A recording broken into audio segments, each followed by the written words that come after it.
آج ہم جانیں گے نے اور کو کے استعمال کے بارے میں۔ نے اور کو گرامر کی روح سے حروف کہلاتے ہیں، نے، کو، پر، تک وغیرہ، لیکن آج ہم صرف نے اور کو کے بارے میں جانیں گے کہ ان کا استعمال کن جگہوں پر ہوتا ہے۔ نے علامت فاعل ہے جو جملے میں ہمیشہ فاعل کے بعد آتی ہے۔ اب فاعل کسے کہتے ہیں؟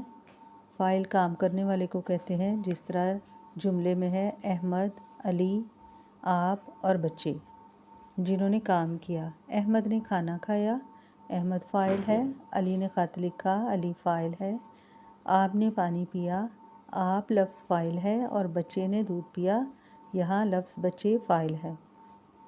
تو ان کے ساتھ نے کا استعمال ہوگا، ہمیشہ نے فاعل کے ساتھ استعمال ہوتا ہے۔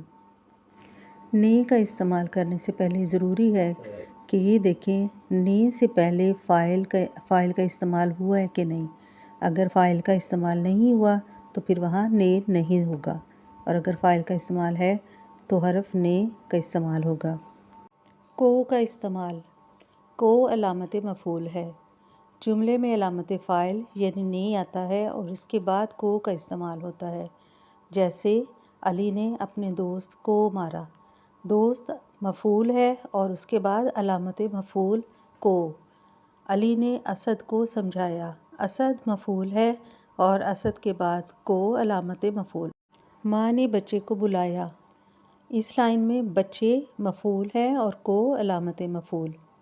یاد رکھنے کی چیز یہ ہے کہ فاعل کے بعد نے آئے گا اور مفعول کے بعد کو کا استعمال ہوتا ہے۔